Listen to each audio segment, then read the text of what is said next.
He's in his skin. Yo, we are back. Episode 49. I'm here, outnumbered right now. Trey is working, so shouts out all you CT3 Trigger Trey fans. He's not here. He's closing. He's closing. He's closing at his job. Unfortunately, excuse me. Shouts out to all you people that work retail, fast food, restaurants, all that stuff. Uh, so I'm rocking out with Amita and Courtney, rocking out with the ladies tonight. Excuse the voice. Kind of getting over up here on the East Coast. We've been going through that bipolar weather, and it's not a full cold, but as you get older, you get it in spurts. So I am. So this is how my body works. I didn't get the full flu, but I got the. I finally cleared it back now. But yeah, so Courtney, go ahead and reintroduce yourself because people haven't seen you in like 8 episodes. Okay. Hi guys, my name is Courtney. One of Colin's friends from way back in the day, Georgetown. Currently just chilling in Baltimore and thought I could lend what little knowledge I have on football to the conversation. So yeah, happy to be back. She lying. She knows more than she lets on. By the way, we're referencing something that's probably beyond a lot of y'all this week with Courtney. Proud family. If y'all remember this episode, Proud Family, where I know Penny Proud. It's like Penny Proud had a solo career, and then they changed the name to Panay. Like Courtney's name has now been changed. We're gonna put the French accent mark. It's not Courtney anymore. It's Corday Wait, now. but I like Courtney. Just for the show. Just for the show. Go ahead. Okay. That's crazy. Can y'all hear me?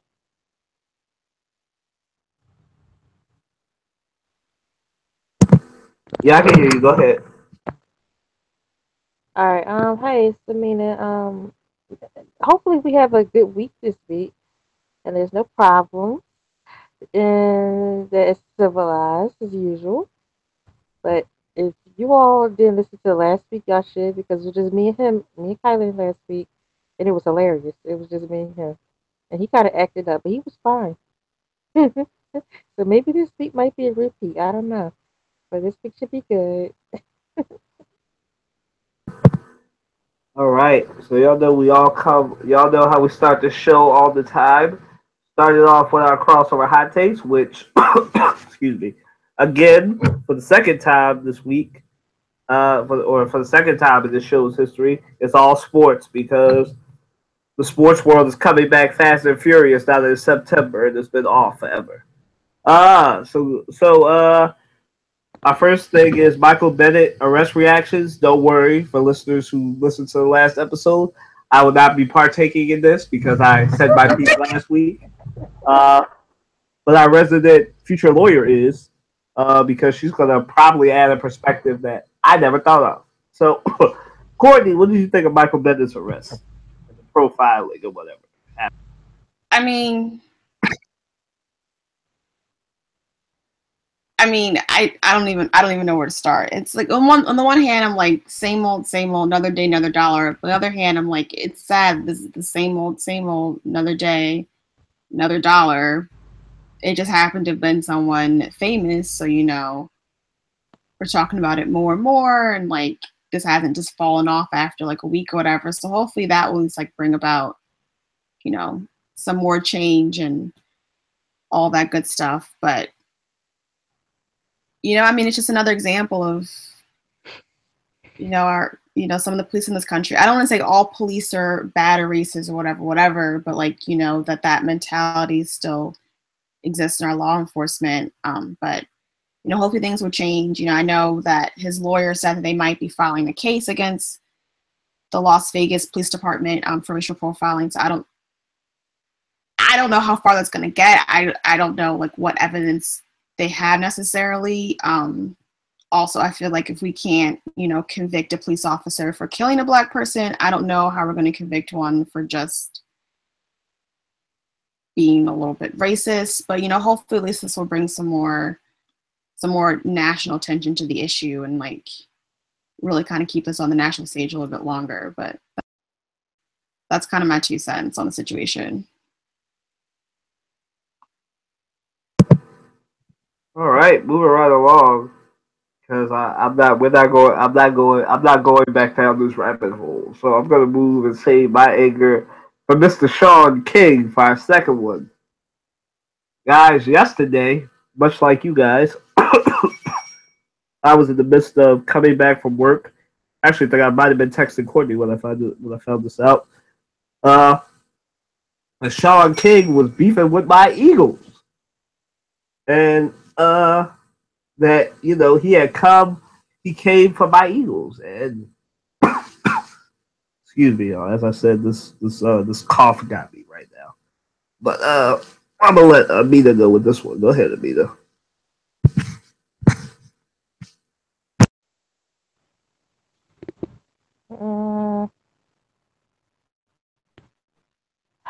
I looked into it because you had brought it to my attention. What was that? Yesterday afternoon. Mm, why are people starting beefing in sports world? Um, um, if Cat was going to get signed to the Eagles, he should have because they could really use him. Not that so much that they need him, but they could have really used him as an extra leg, a arm, a body, whatever. But for somebody to say that they wouldn't hire Cat, it's all this back and forth. It's just not with the Eagles, it's with the Ravens and one other team early on that was back and forth whether they're going to hire him or not. My thing is somebody's lying. Somebody needs to come out and tell the truth about what was said. He needs to be signed immediately. The season is already here. Preseason is done. We're on the second week of the season already. Season is moving along well. Cap still doesn't have a job as of today. Tonight. What's up? Um, People just don't want to come clean about how they feel about the situation. And then when they're exposed, it's like, oh, I didn't say that. I didn't do that. Obviously, something because it's out in the story. It's in media. It's articles now. So someone needs to commit to signing Cap, whether it's the Eagles, Ravens, or whatever. And these beefs with these owners, people that work in the back office, it just needs to end. Like seriously, Cap isn't the most A1 quarterback. He he's a good player. I mean, he has Super Bowl experience that could really help the Eagles out, being as though they've never won one. He could really get them going, get their first Super Bowl. I think with the right amount of practice and team effort. But if he was going to be signed, they should have just signed him anyway. Instead of all this back and forth. Because at the end of the day, he's just doing social activism now. He has no job. So it's crazy. I just hope that he has a job between now and some point with it as the season goes on. Because if he doesn't have a job and the season ends in the spring next year, it's going to look real bad, even worse than it does now. So get Cap signed or else. So that's what I gotta say. Courtney, Courtney.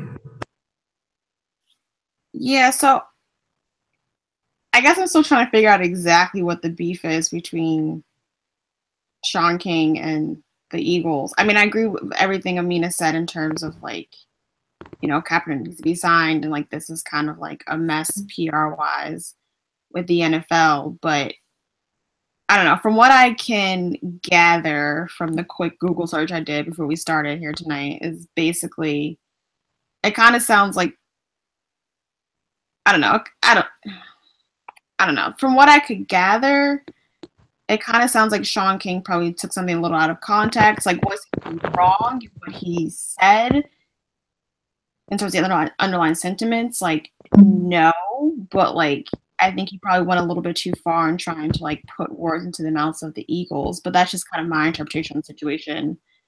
But I don't know. The whole situation is a mess, in my opinion.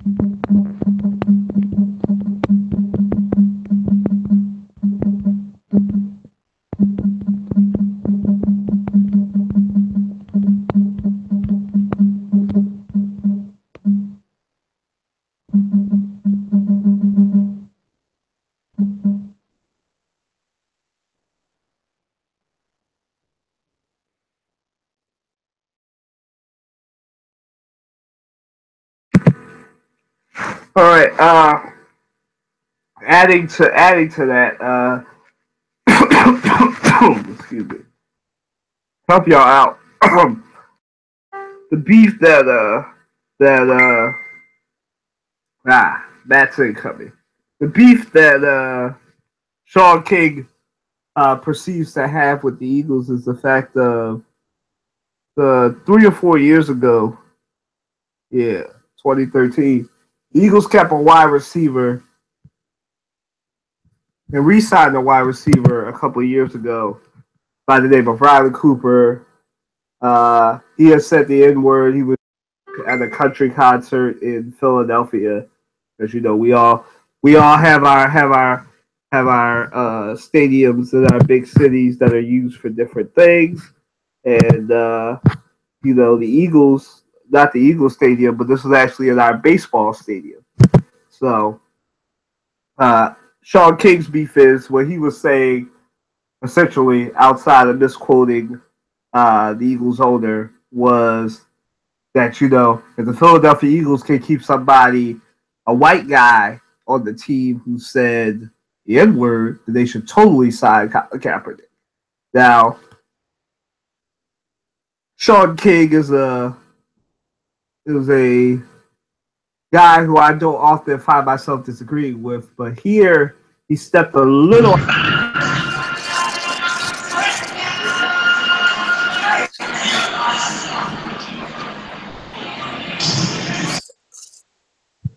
Yeah, he stepped a little bit out of his lane in talking about and beefing with the Eagles, because currently the Eagles have a quarterback who we like, just like everybody else's team in this podcast. All of our teams have a white quarterback that they are very happy with. You know, the Ravens have Joe Flacco, the Raiders have Derek Carr, and my Eagles have Carson Wentz, who happens to be the most country of all three of those quarterbacks. And the Eagles are looking for another quarterback. Now, I think that's dumb because they only have 2 quarterbacks currently on the roster. But that's Jeffrey Lurie's prerogative. It's his team. And I had to correct a lot of people yesterday because they were all like, how dare Jeffrey Lurie say what Sean King is claiming he said, which he didn't actually say that. You know, he did use some things that I wish he hadn't said, like protesting in a respectful way and everything. He had some undertones, which I wish he didn't use.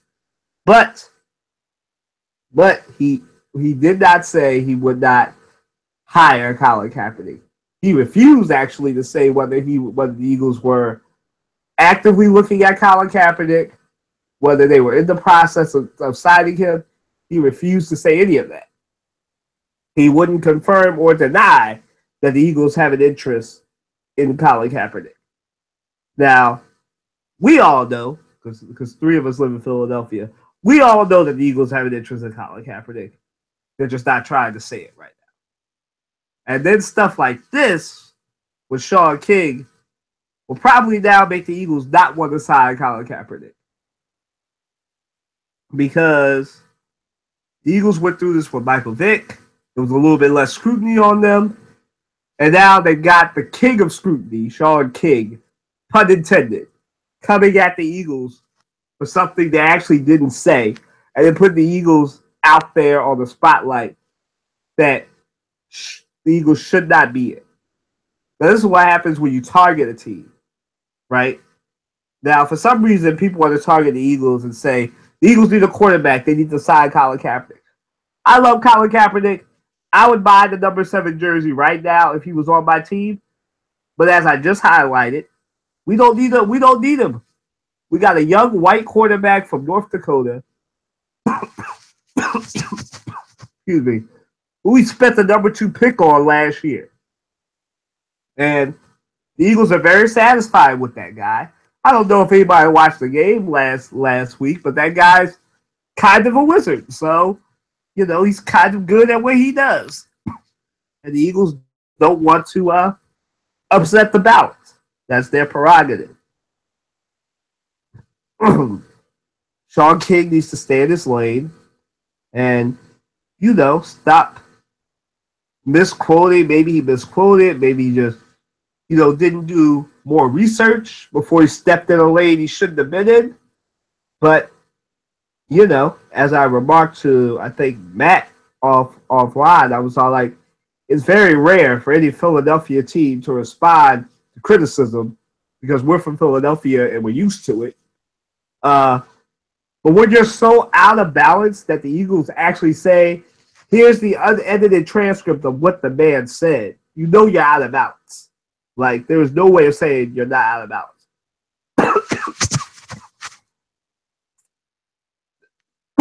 Excuse me, y'all.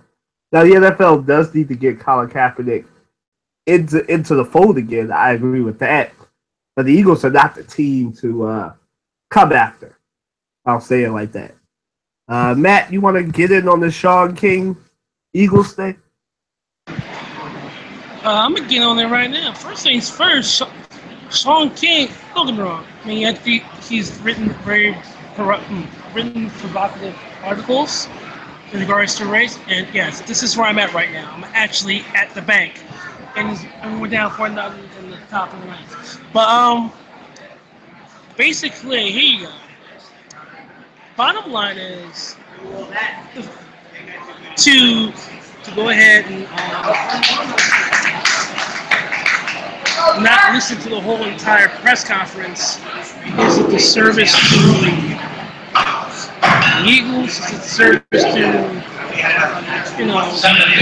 everything that this organization is built. You have to think about this. The Eagles has brought in Michael Vick.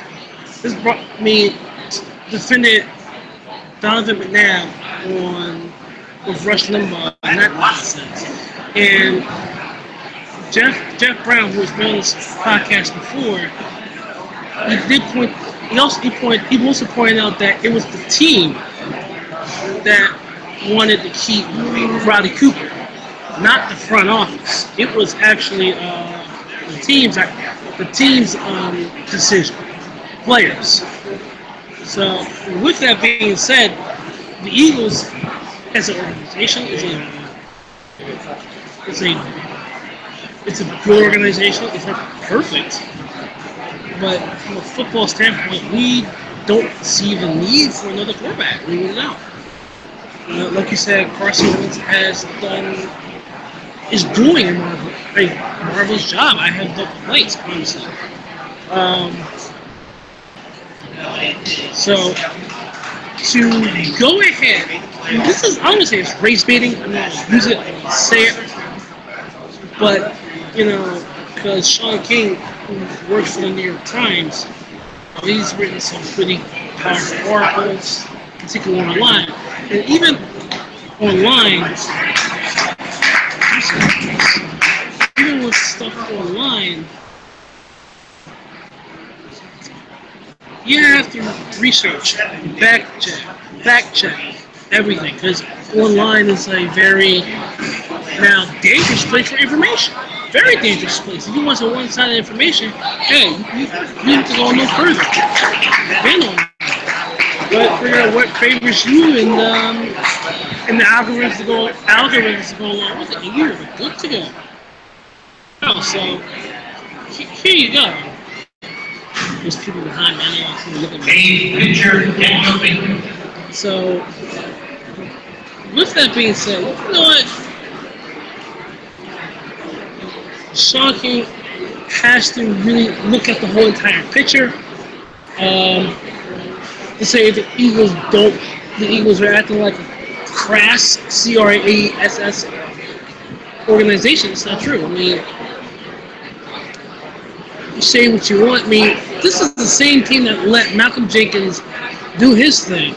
I mean, I didn't hear or see Sean King talk to Malcolm Jenkins personally. He has not. So, with that being said, I don't hear a damn word that Sean King says unless he really does the groundwork, does the information, really look at the sources, especially from a sports standpoint and a first-hand account from players, to really put out an article like that. Now, this country is torn apart, and there's already more fuel in the fire than what it is.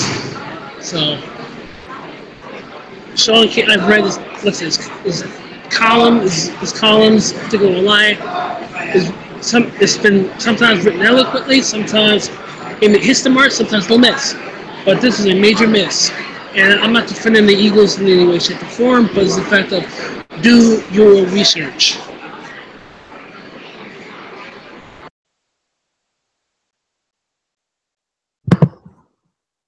Just want to say that's mad dedication right there.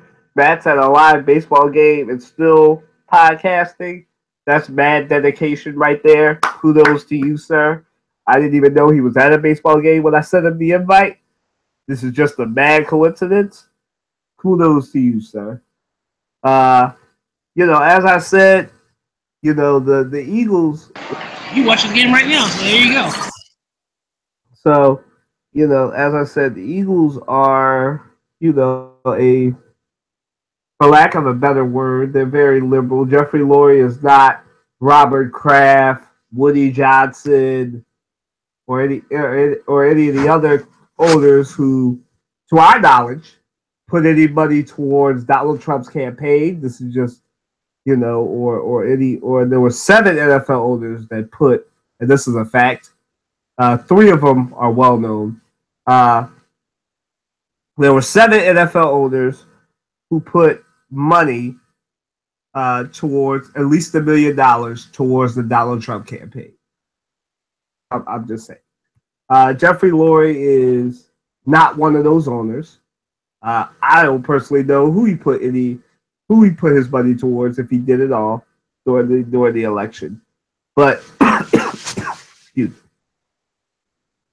But as Matt said, this is, you need to do your research before you make baseless allegations. Now, as I've said, I like Sean King, but here he's way off base because, as generally what happens with stuff like this, it's a lot more complicated than we like to admit.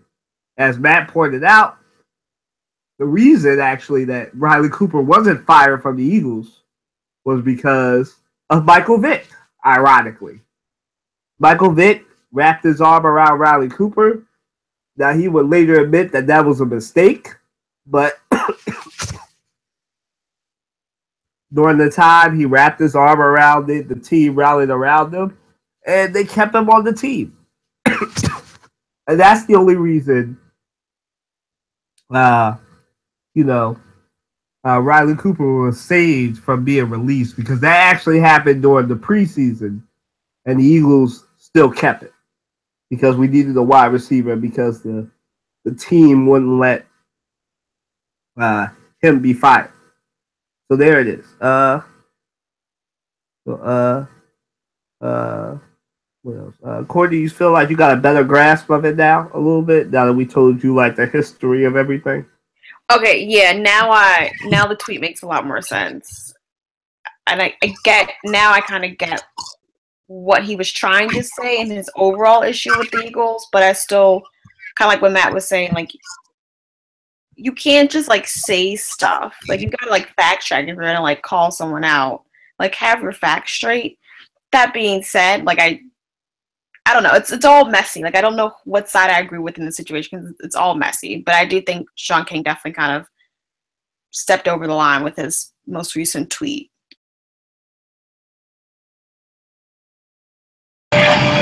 So put it this way, right? You have to remember. I don't remember what. I think it was Jonathan McNabb who recruited Vic to come here in the first place, right? And it was Chip Kelly who did not really want Vic there because it fits that system, which is a lie because we've seen how that offense worked, and that offense worked like a damn charm. I mean, you see players get gas, and that was injury players, which was Chip Kelly offense. Because all it was the K gun on full tilt. That's all it was. But Chip Kelly, when he got the powers, he done lost his damn mind and got rid of 80 players, which screwed it like this. Now, fast forward to this. Do we need a quarterback? No, we do not. But we don't need a pity quarterback either. So, with that being said, look, as much as I would love to have for my team, we don't need a quarterback. We just don't. We're good. We're set.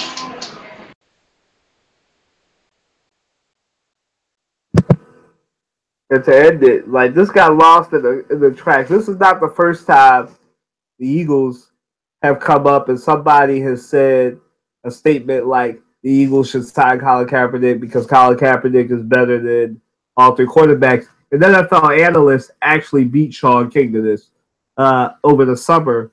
He actually said, I don't remember his name, but he actually said that Colin Kaepernick was better than all three quarterbacks that were on our roster in the summer. But as Matt said, as I've said, we don't need a quarterback. I would love for Colin Kaepernick to be on our roster. As I've said, I've been advertising for it off air, but it doesn't make football sense. And as Matt said, we don't need a pity quarterback. And I love Colin Kaepernick. At this point, he is kind of a pity quarterback. So, I think we kind of answered this question already. But, guys, do you think Jeffrey Lurie could have used a better term than respectful? The respectful way of protest in comparing Cap to Michael Vick? Go ahead, Matt.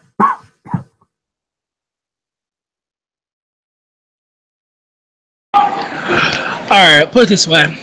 I said this in this podcast once, and I'll say it again. There is no convenient way to protest. It doesn't matter how you conduct it. It doesn't matter what you do. There is no convenient way to say it. There's no convenient way to explain it. It is what it is. Now, if someone or a group of people feel as though they're getting screwed over, hand over sugar. If someone's getting screwed over hand over fist, I was trying to get the foul ball. It really was. If you're getting screwed over hand over fist, you're going to say something about it. And you're going to let someone know about it. You can't... Look, squeaky wheel gets the oil, and if you squeak loud enough, you're going to get... Hold on. Foul ball. So, by the way, it's the bottom of the ninth, 4-0, Phil's down. So, but yeah, squeaky wheel gets the oil, and it's squeaking pretty darn loud. So, there is no convenient way to explain it. You can speak. There is not, but his words, I can't defend them, nor be for them. But all I can say is this: there's no real correct way to say you should protest this way, because everybody's view is different. Everybody's viewpoints is different. But the one thing we need to do, particularly as Americans, is we have our First Amendment right to speak our minds, and that's where we are right now. We need to respect one another on that end. Back to baseball. Well, yeah. I'll go after Matt, and then I'll let the ladies take it after this. I kind of answered this already, but for Jeffrey Lurie, I wish he would have said better a couple of weeks ago. I wish he would have used a better term than respectful I know that hearing the word respectful is slowly becoming in 2017 the default answer of white people when they're trying to like say something that'll be less offensive. Like you gotta protest in a respectful way. Like, and most people will say, most black people will say, well, what's a respectful way to protest? And that's the exact question that most of them try to avoid, right? And to be honest, I wish he just would have said. To be honest, I think it would have been better for him to just have said, listen, at this point, just as the communications person here in the sports journalist, it would have been better for him to just say, listen, at this point, we are satisfied with the quarterbacks we have. We are not looking at Colin Kaepernick. It would have been better for him to just say it like I just said it. No questions asked. And he wouldn't have had to approach it like this. Or even a coach would have said it. Peterson would have said it himself. Right. And then we have, and he wouldn't be literally in a culture war with Sean King and Roland Martin, who apparently all forgot how to read, right? And forgot how to look things up, right? And, I really wish he wouldn't have compared Colin Kaepernick to Michael Vick. One's a criminal, one's not. I know a lot. I know America loves its dogs. I love dogs. I think we're all dog lovers on this podcast. Love somebody's a secret cat lover.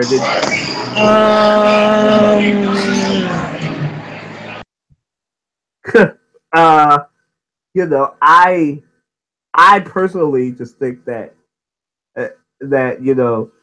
he shouldn't have used respect. He should have just said it like I said it, or had Doug Peterson say it, and just be all like, listen, like, we're not looking for a third quarterback at this point, and then be done with it. But that's just my 2 cents. I'm going to let the ladies have it. Go ahead, Courtney. I agree with what you guys just said already. I think respectful was not the word at all, and honestly, I think Colin kind of hit it on the head. I don't know if I have much more to say in terms of the respectful term. It wasn't. Well, no, it was what he was going for. I just don't think that's what we should be going for. Because like, how much more respectful of a protest can one have than like sitting quietly while you guys do something else? Like, you're not interfering with anything or anything like that, but. So I don't think that was the right word. But also comparing Kaepernick to Michael Vick, I think was like way, way, way off kilter. But that's just me, because it's kind of like, I feel like comparing Kaepernick to Michael Vick is like comparing apples to oranges. And I had to like go back and like make sure that he was like actually talking about the Michael Vick who did a jail stint before he came back to the NFL, but like. He was, and we're comparing him to a guy who was like sitting quietly to like make a point and like not interfering or breaking any kind of law. So like that was like a way, way, way horrible comparison, like way worse than his use of respectful in that moment.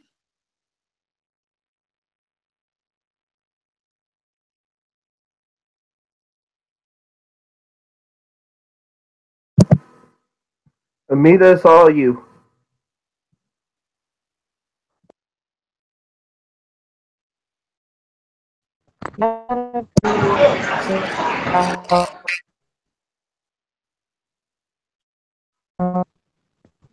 How much more you get?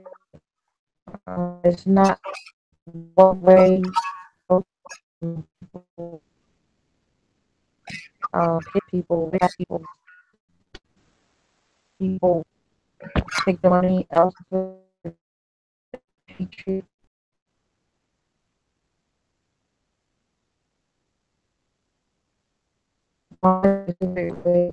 Process.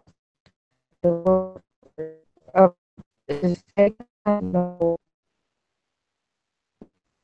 finding I mean,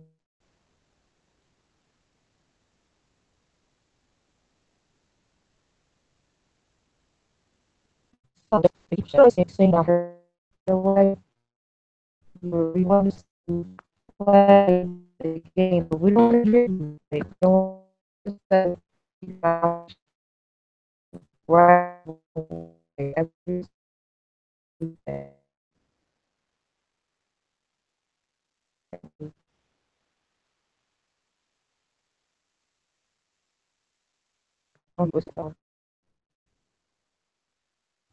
the word backwards should be used. And and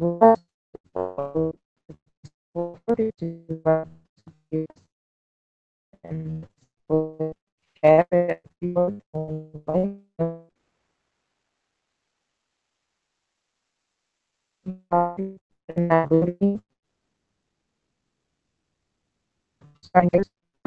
so I just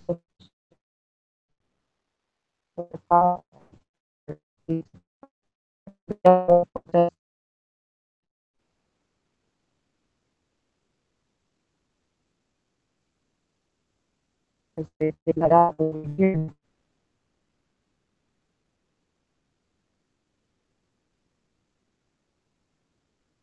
They are not individuals.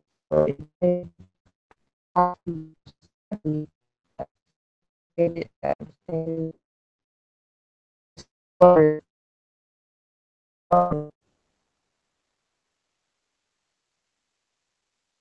make it like that.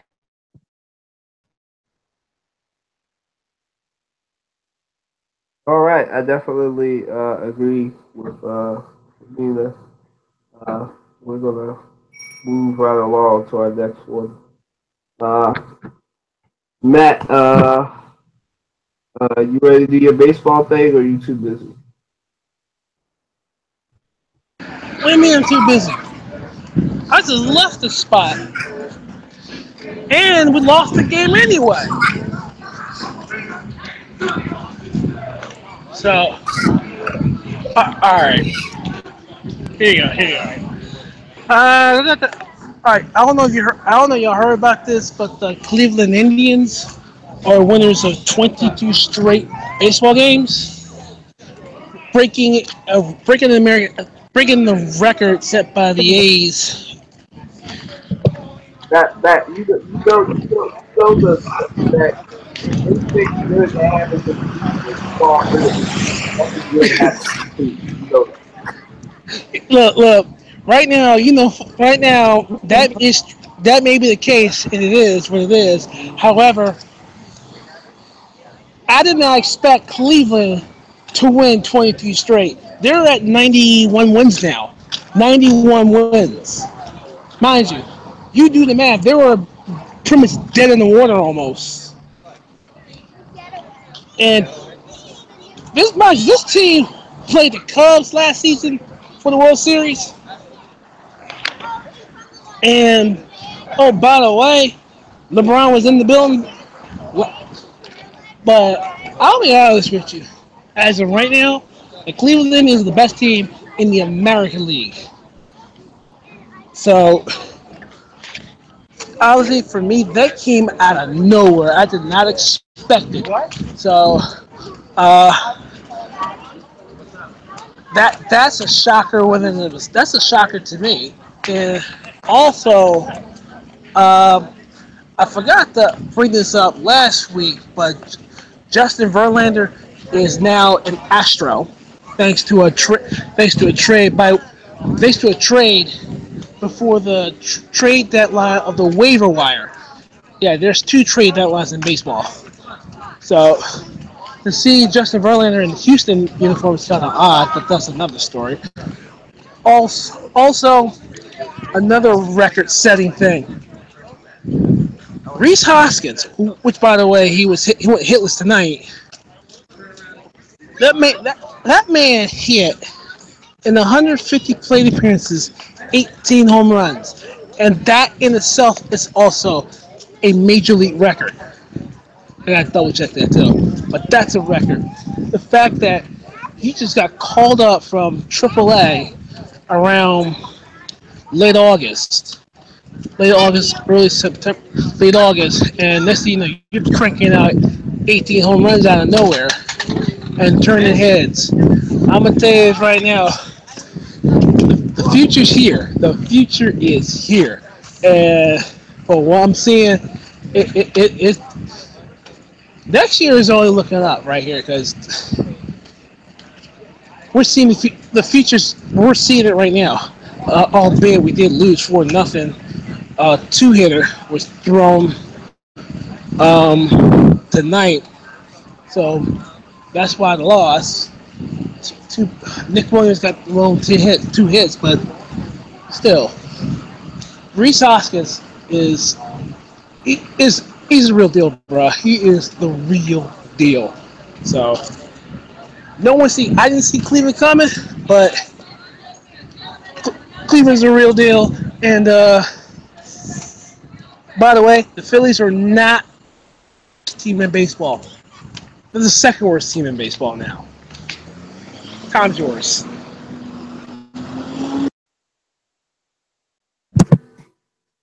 All right. Well, we're gonna rework two of our questions. The panelists know that sometimes I like to make an orderly list and then I like to disorganize it on the day of the show. But we're gonna switch it since one of these questions is more pressing than the other one. So we're gonna move on up. So guys, I hate phrasing it like this, but I will, just to be fair to everyone. Do you guys agree with Sarah Huckabee Sanders that Jemele Hill should be fired for her tweet about 45? Can I laugh and puke? Can I just laugh and puke for a second? I mean, look. First of all, who you, Sarah Huckabee Sanders, have the audacity to call for somebody's job, because they are expressing and utilizing their First Amendment constitutional right to speak your mind politically. Yes, she is. But look, in my opinion, she is a very excellent sports reporter and the like. But to go as far as telling someone to stay in your lane, first of all, you need to keep your boss in check because 45 is acting like a dumbass every day. So you need to worry about doing your job and stay out of her lane. First of all, number one. Number two, how dare you, Sarah Huckabee Sanders, calling for someone's job, knowing full well that you got the job because of the circus that you're in the first place. How dare you? Also, how dare you go as far as calling for someone's job on the strength of, I don't know, you disagree with your boss? Look, let me tell you something. You have every right to defend your boss. No matter how weird, wacko, stupid, maniacal, narcissistic, you name it. You have every right to defend your boss. But you, my dear, do not have the right to call a reporter their job. You don't. And on top of that, your same boss, Miss Huckabee Sanders, is the same boss that you're defending that's called ABC News, NBC News, CBS News, CNN, and stuff of the like fake news. Now, with that being said, my dear, you do not have that right to call nobody's job the way you did. Not one iota. So therefore, my dear, you need to stay in your damn lane. And if people want to speak out against your boss, they have every right to do so. But to call her out for a job because pretty much this politics is spewed over into a sport territory, she has every right to speak her mind. And so, no.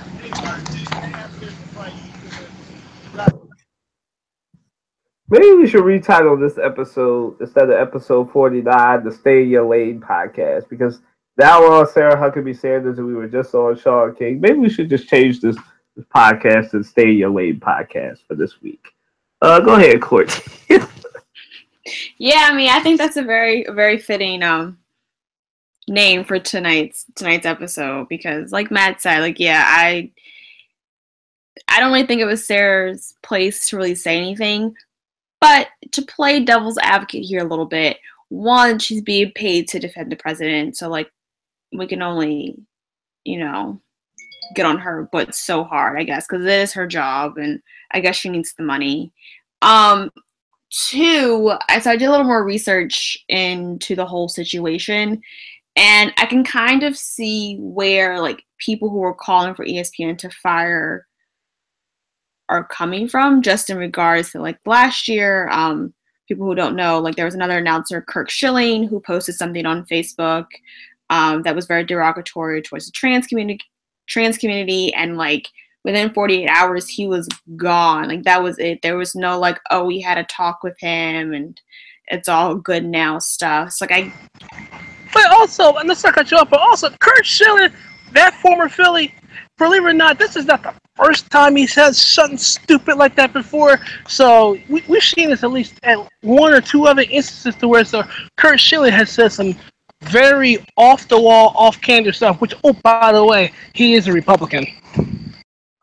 Yeah, well, I mean, that doesn't surprise me from the post. Both the Republican and the fact that he said some other off-wall stuff before, but I'm just playing devil's advocate. Like, if it's just me and my own, like, I don't think that a Twitter post is a fireable offense, especially in a country where we believe in the freedom of speech and the freedom of press and the freedom of speech. Like, she did this on her own account. She apologized for putting ESPN in a bad light, and, that shouldn't cost her job. But I can see why people are calling for it.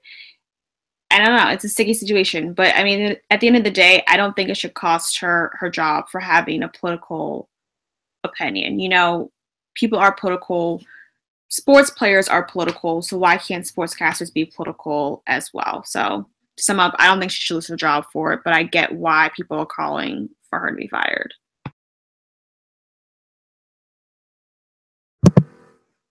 Let me take y'all down memory lane real quick.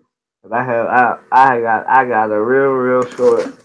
There's a longer version story that we can talk about off air, but I got a real short version of the story that I can squeeze into like a 2 to 3 minute soliloquy and try not be long winded. Both Matt and Courtney know I can go long winded with these stories, but I'm gonna try to be difficult, be not long winded. So, and I promise this will come back to Jemele Hill in a minute, right?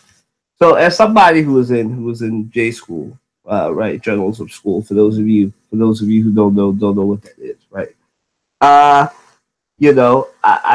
the sports journalist on this podcast. We have a lawyer, we have a musician, we have a future nurse, we have a I don't know what trade trying to be, a future businessman, and then we have myself, the future sportscaster / media mogul, right? So we have all that, and so when I was in journalism school, bringing it back, we were doing this thing, right? It was a reporting and news writing class, just for basic stuff. And I'm from Philadelphia. I'm very opinionated. I have strong opinions. And at one point, we were doing a class, just random stuff in the class stuff. Y'all know, everybody in this podcast is either has 1 degree, at least, or working on 1 degree, or has 2 or more, right? And we know how it gets at the end of the class. So we were towards like the last 5 minutes of this reporting and news writing class, and we were talking about something, and the professor got on me because, as both Matt and Courtney can tell you, I'm very I'm very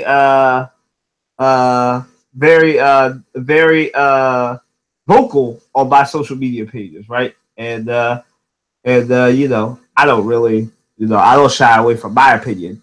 And so basically, she decided to talk about you know, my stuff and say like, you know, kind of like basically that, you know, I have too much of an opinion, and that as a journalist we should stay away from strong opinions because strong opinions can, you know, stop you from being employable. Number one. The other thing it can do is stop you from ever becoming a journalist, right? And you know, I actually was thinking about that the Lord brought it, God brought it back to my mind, and thinking about this Jemele Hill situation, right? So a lot of times people are told, and this is why it's apropos to say this, we should call this the Stay in Your Lane podcast, because you know a lot of people want. It seems we have come to a part in American society where a lot of people just want people to be robots, right? And I wish that my depth of knowledge and my wisdom was up there then, because I just took it as one of those he, you know, thanks. Didn't really want you calling me out in front of class, but thanks for the shouts out, thanks for the followers, thanks for all that, right? But you know, as I think about it, I'm just like, well, hold up. I have strong opinions. There are so many people with strong opinions. Matter of fact, there is a whole network that rides with Ox that deals in opinion news, right? And it's very much makes a lot of money on spreading bad, crap, crazy opinions, right? And, you know, for anybody to say, especially coming out of 1600 Pennsylvania Avenue or on Ox News or any of these other places, or on Rush Limbaugh's show, on on Alex Jones's show, or anyone else who's coming out. And as Courtney said, I can fully understand why they're saying this, but you know, there's a guy who Sarah Huckabee Sanders works for, who you know how there's a tweet for everything that DT says, and there's an opposite tweet in which he did the opposite thing. Actually, when DT was a private citizen, he actually called Obama a racist. You know, and I think it actually was around this time in 2014, right? 3 years ago. And now Jemele Hill, a columnist and a broadcaster, I might add. So, you know, columnists are put in a little bit of a different light than someone who's actually a reporter, right? The columnists are paid for their opinion, basically. And, you know, Jemele Hill is paid for her opinion. And then so, for real, I'm not the lawyer. That's Courtney. But for real, you could probably argue that her this tweet is just a natural extension of her job as a columnist, and she shouldn't be fired because she's paid for her opinions. And a lot of times, because of the nature of sports goes cross culture. Excuse me. And this is a case where her job and her title called for her to talk about something cross cultural, which is politics, right? Now, should she have stayed in her lane? Possibly, but this is Jemele Hill. Anybody who has watched ESPN ever in their life knows that Jemele Hill is very opinionated. She's from Detroit, Michigan, and anybody who knows anyone from Detroit knows that you can't stop them from having an opinion on anything. But you know, I completely don't think she should be fired. I think that if the White House wants to throw stones, then they better start firing the Attorney General, the Vice President, and a lot of other people for lying and excuse me, and for having an opposite opinion. You know? But you know, is this a fireable offense for firing off tweets, disrespectful tweets? No. Because if that's the case, then we should have a new president. Anybody else want to get back in? I feel like Courtney wants to. Yeah, I kind of do. I guess like my additional 2 cents is like, while I don't think she should be fired for this, I also like don't know like what's in her employment contract. And I couldn't quite like find any like, articles or information about that, but if there's something in her contract about like, her social media presence, like I know for the job that I'm starting, I had to sign stuff about like, my social media presence and how that could potentially be a fireable offense if it puts like my firm in a bad light. If that's in her employment contract, then like that's a different story. Like she signed something with ESPN that gives them the right to fire her for X, Y, and Z reason that she agreed to, and whether or not we think that's right or not, like that was between the two of them. So I mean, like I said, I couldn't find anything for sure about whether that is in her contract or not, but like if it is, then like they could potentially still fire her if they want to, or I think that would be a stupid move, but I don't know. But that is also a possibility, is that could be in her contract. So we never know. I guess we'll have to wait and see what happens. Put it this way. When Keith Olbermann came back to ESPN, he had his own show and everything. It was in his contract that he could not go political. Now, there was one point, however, when Bill O'Reilly, kind of like, him and Bill O'Reilly got around. But when Bill O'Reilly kind of like crossed into the sports sector, because he's no for lying, grandstanding. Talking about he tried out for the Mets, which really he did. Keith Olbermann, who knows baseball, called him out. He called him out on it, saying like, it was Tom Seaver was pitched at a different year, blah blah blah. But he called out O'Reilly on that end. So the reason I'm saying that is because Olbermann, at the time we went back to ESPN, he had in his contract saying that he could not talk politics. But if any politician or anybody of that magnitude, whether a reporter or not, came onto his line of sight, trust and believe he was going to shoot.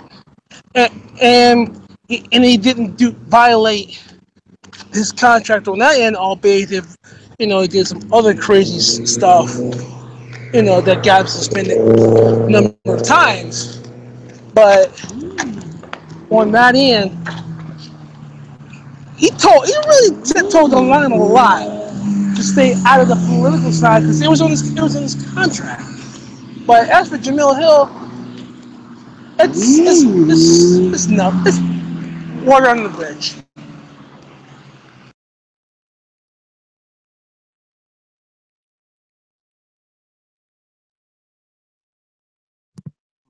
So I agree with everything that was said. As I said, I think that Jemele Hill switched from being a columnist at ESPN or / sports reporter to more of an anchor, and I think that as an anchor, she may have some leeway now. And as I've said, I'm not a lawyer, but there was a time when I was interested in law school.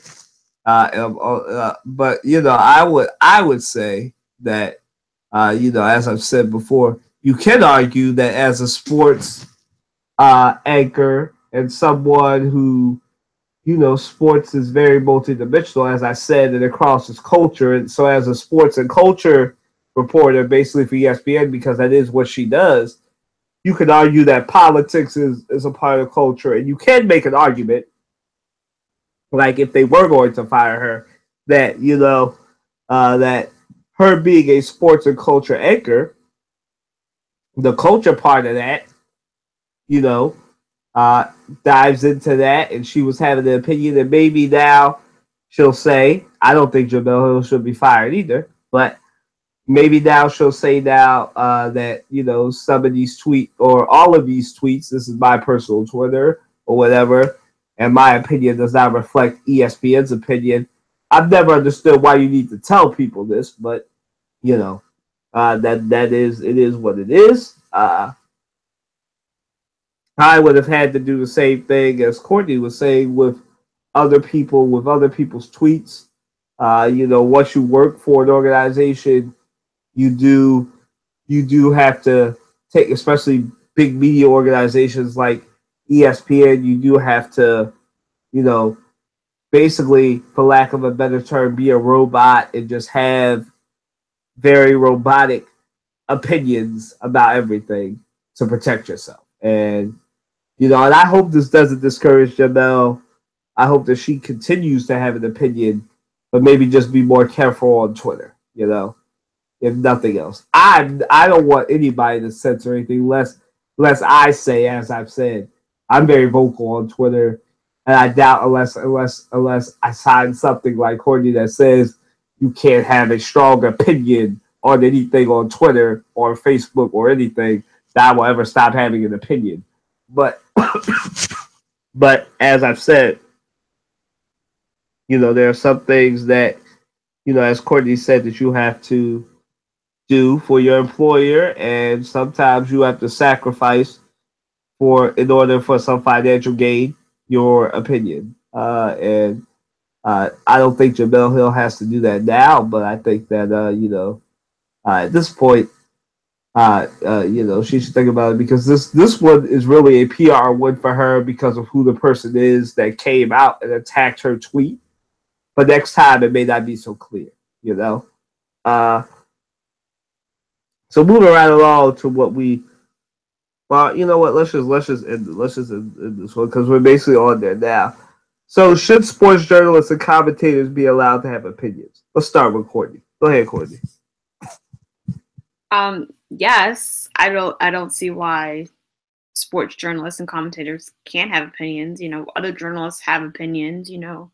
Everyone on that network that rhymes with ox, as Kylan calls it, they all seem to have opinions that we all don't agree with, but we still let them have their opinions. So I definitely think there's a line that needs to be towed, and I definitely think you have to make it clear when you're speaking for yourself versus when you're speaking for your employer. Because if you're speaking on behalf of, like, let's say ESPN, like, you can't, say something on behalf of them that puts them in a bad light, puts them in a bad position. But you definitely should be able to speak on behalf of yourself and voice your own opinion and be able to have a conversation, whether it be on air, whether it be in your writing, whether it be on your social media account. And, I don't think that sports journalists and commentators need to be censored just to be commentators, because then they're all going to just be saying the same thing, and then that's not really that interesting. Like, half of why people watch commentators is to kind of get their opinion. So I think they should be able to have their opinions and everything that relates to their job, even when that crosses into politics and other areas of the world. So firmly yes. What's not to like? What's not to like about having an opinion? Look, opinions are like people's butts. Everybody's got them, but we don't want to see them. With that being said, here you go. Reporters are paid to report the news, and the rest. However, the opinion side gives it color. It gives them the sense of identity. This is who I am, versus, I'm just this guy or this lady that's just giving you the news as vanilla as humanly possible. Having opinions is a very healthy thing. It does, you might say, this is the facts here, but in my opinion, you can either agree or disagree. Now, this is where the lines get blurred. People who take opinion and turn it into gospel, that's where it gets really, really hairy. Now, for people that take it as gospel and don't do the facts, do the homework for themselves, those are the ones you worry about the most. Now, it's not just the company that rides a box and you know you know the company that rides a box and or the one that's basically a red animal that you know whatever that lives in the woods. We all know they live and die off the opinion side, and now we're seeing CNN doing it. Only a little more on the slicker side of things. However, with that being said,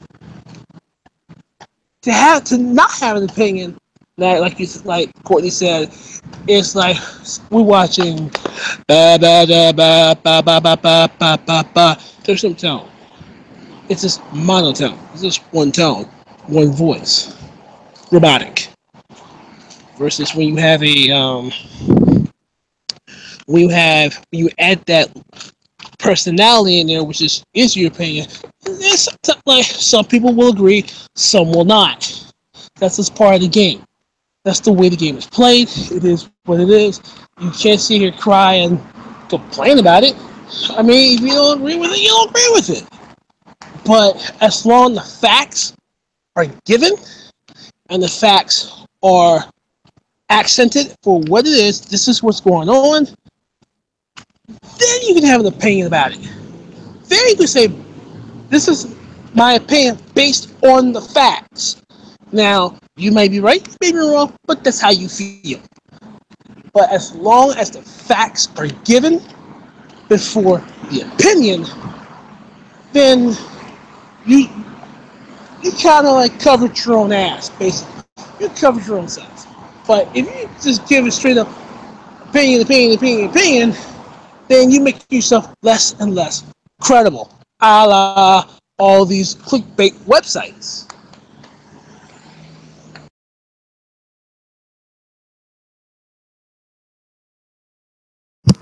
Let me just say this because I wouldn't be doing anybody a service unless I say this right.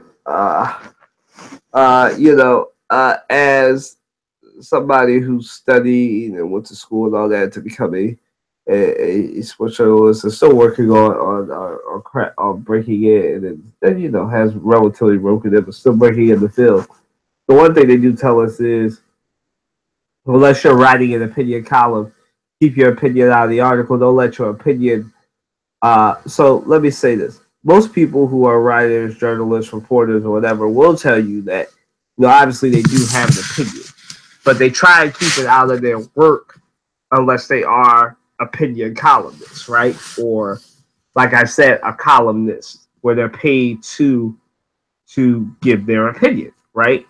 But most people have to go report the news and report the nuts and bolts, give you the what, when, where, how, and why of the news, right? And for that, sports is in a unique place. It's why I am a sports journalist. As a sports journalist, you're able to walk the line that most journalists can't walk, right?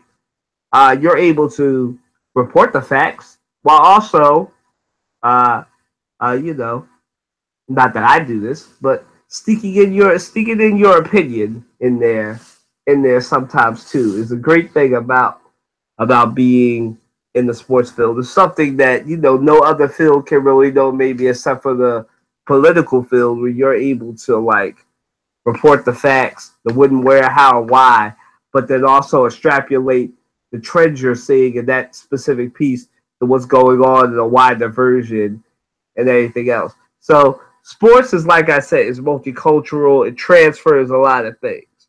So I think that sports journalists should be able to have an opinion in columnists and everything else. But I don't think, hear me out though, it should be able to affect your work though. I think that if you have such a strong opinion that it affects your work, then you shouldn't be doing it, right? So let's just say I love the Eagles, right?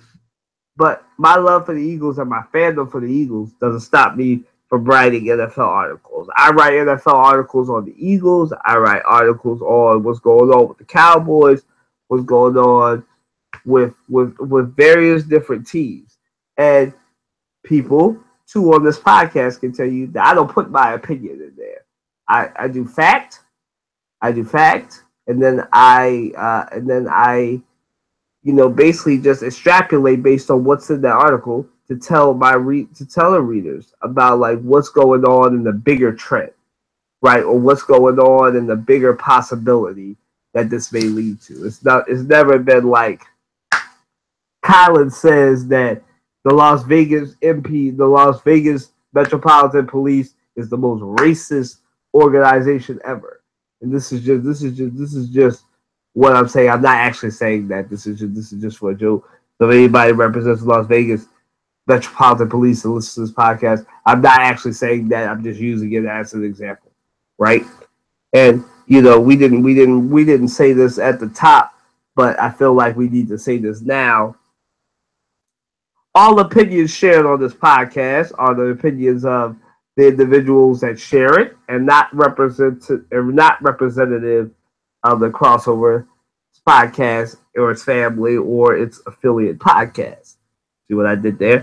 And there you go. Like, I think that you should have an opinion, especially in sports, because, like I said, you're in that unique position as a sports reporter, male or female, where people want the news. People want to know, okay, this is what happened during the game.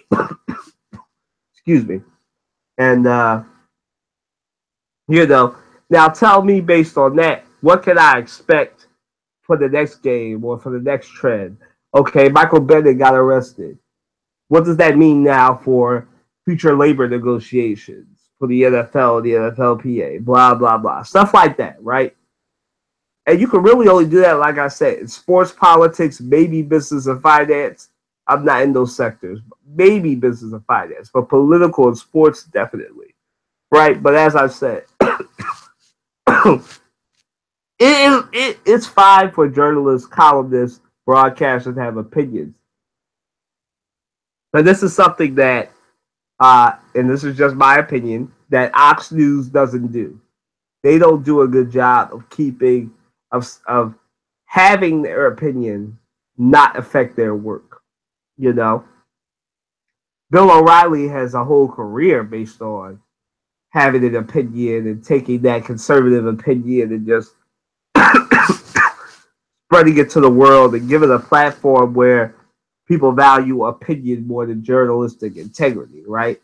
That's why Ox News is the laughing stock of the news organizations, And, you have those different things and different factors. But yeah, I'm going to get off this and we're going to move on because we have a couple more serious NFL topics to cover.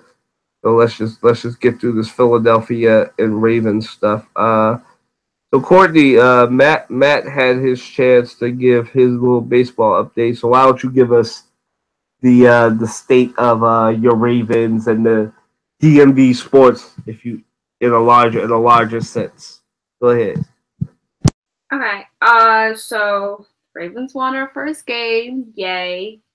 Totally Ravens fan. For those listeners out there who don't know, hardcore Ravens fan. Just saying. My opinion here. No, so Ravens won the first game. It's a solid game overall. Joe Flacco's first game back. He didn't play any preseason games, so it's interesting to kind of like see him on the field. We ran a lot, which concerns me a little. I'm not sure if that's just because he only had 8 days to like warm up and get ready before the game, and like he wasn't in training camp or anything like that, or if like his back is still a little iffy.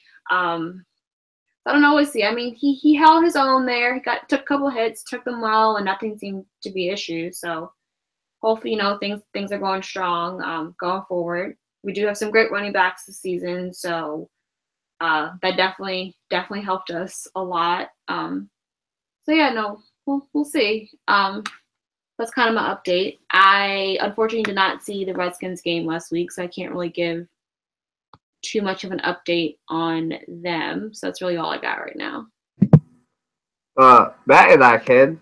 So that team from Washington was destroyed by our Eagles. We sacked them and beat them up real good. The Broad Street Bullies were in full on destruction mode of that team from Washington, right? Who's Boston Bulls?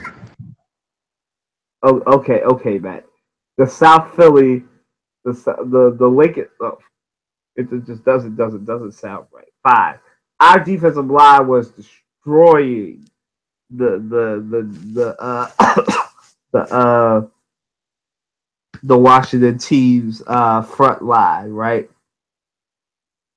Fletcher Cox had a strip sack that sealed the game. That team from Washington is dead in the water, and Philadelphia is liking that to the bank. And now that we have to fight the fight in Andy Reid's this week, as I said, opinions shouldn't affect your work. So I'm going to end it right here with the Washington criticism, and let Matt finish off the Washington criticism.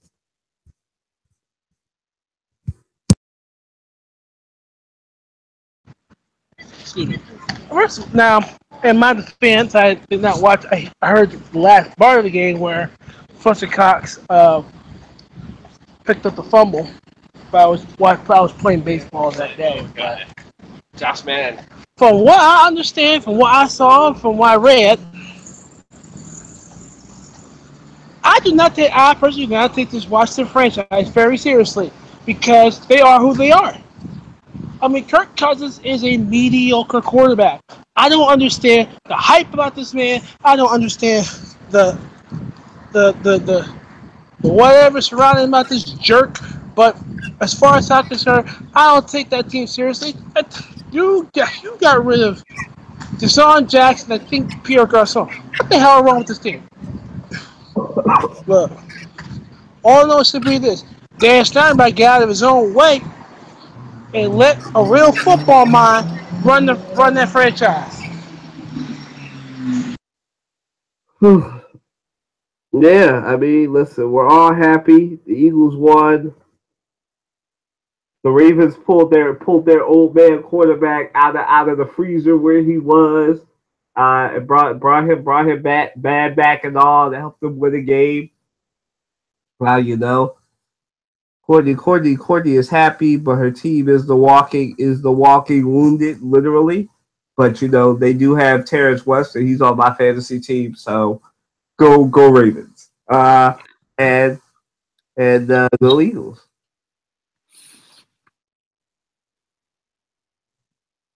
What you had something to say about your Ravens? No, I was just gonna, when you said, send us some prayers for our entire team because I feel like half of them are injured already, and it's only like week 2. But we got Terrence West, so let's just hope that he can carry us because I don't know what we're gonna do without him. But he played a good game last week. Listen, put my man in a bubble. I've already lost David Johnson for one fantasy team, so I need Terrence West to stay. And that's the one I really don't care about. I need Terrence West to stay healthy. So place that man in bubble wrap. Put your prayers on him. I need him healthy for all 16 games because he is literally their only weapon, and he's the best running back I have on most of my fantasy teams. And Matt can attest to this because I also have Adrian Pierce on the other team, and it doesn't look like he's going to play ever for the Saints this season. So Terrence West is my best option. I need him healthy. So moving right along, then we'll get to the more NFL-ready questions and get out of here. Hopefully before 11 o'clock or right at 11 o'clock. So we did that reaction to the Eagles, Ravens. I know Amina is somewhere. Unfortunately, it seems like she had a malfunction with her Google Hangouts. But she's very happy about her Raiders. Beast Mode was Beast Mode. Derek Carr is Derek Carr. And she is very happy with the Oakland Raiders. That's what she would have said. So Matt and Courtney, if you've done your research, you can answer this question as well. Uh, Matt, are we in trouble without Ronald Darby?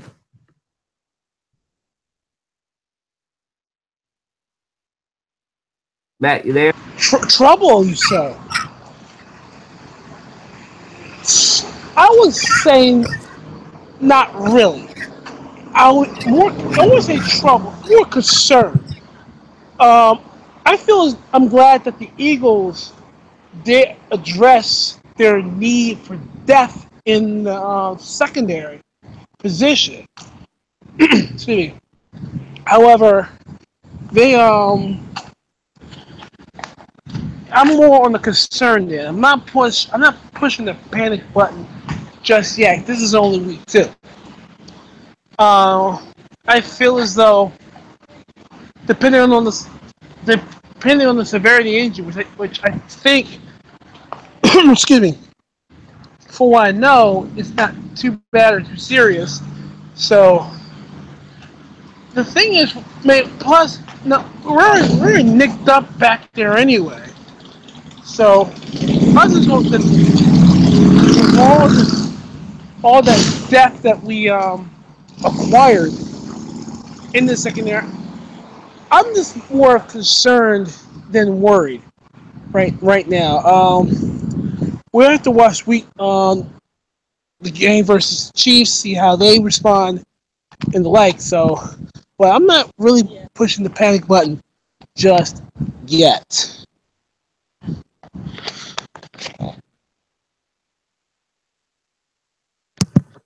Courtney, you got an opinion on this? I'm gonna let you and Matt handle this, because you guys know the Eagles better. You guys know better what the team's looking like. If you mention super and ball in the same sentence, I will come over there and give you a what for. Listen, let them, Matt, let them have it. You know they don't have much to be happy about in Maryland. So you gotta let them have it. 2000, they gonna remind you. It's better than the Pittsburgh Steelers. Their fans are the worst. Well, I didn't bring it up. You brought it up, so.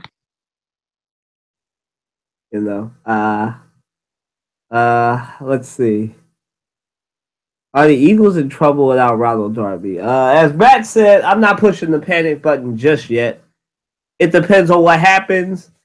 If the Eagles make Alex Smith look like an elite quarterback for the second week in a row, then yeah, if he passes for 400 yards and 5 touchdowns against the Eagles, it would be great. It's going to be great for my fantasy team, but it's going to be horrible for my real life team.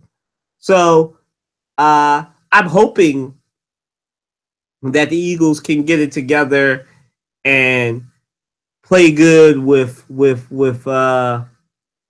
hopefully they activate Butler or another one, not Butler, sorry, Rasul Douglas, their young rookie from WVU, to be over there, move Patrick Robinson to the cornerback, sign another, I think they did sign another cornerback.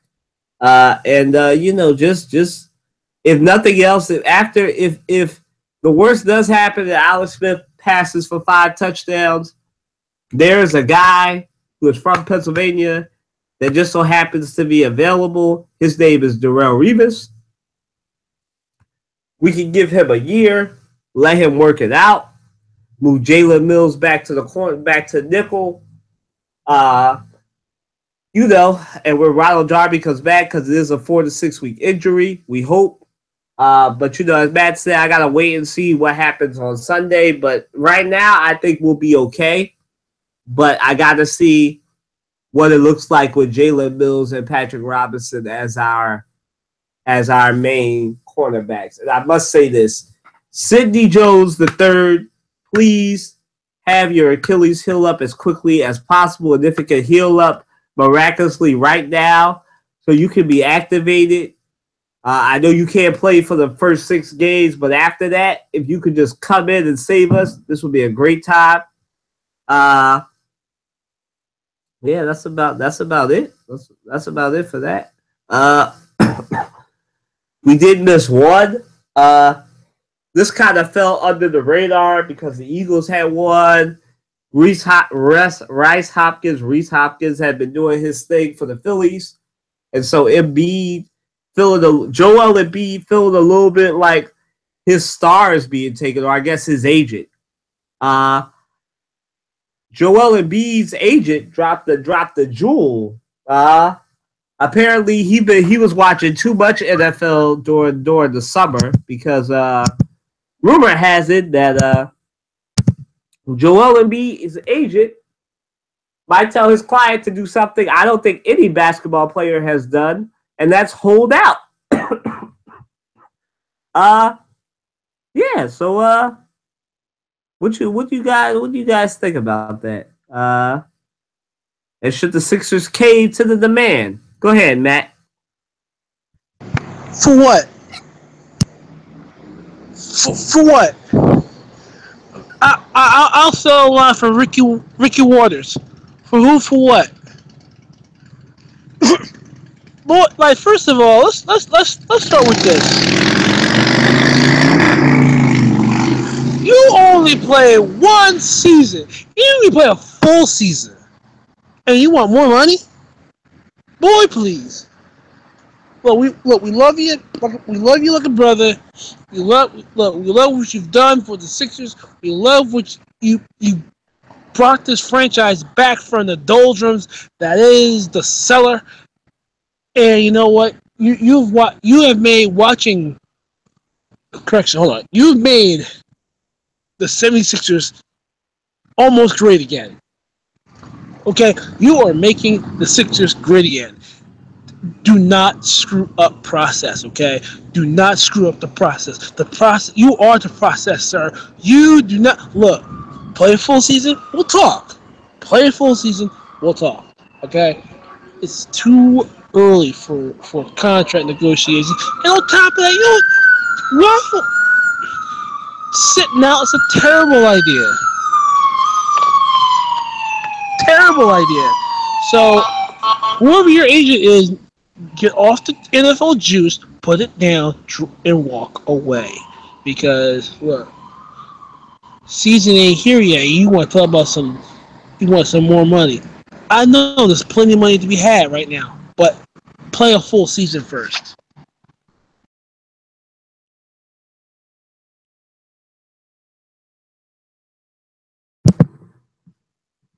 Courtney, you got an opinion on the first basketball holdout?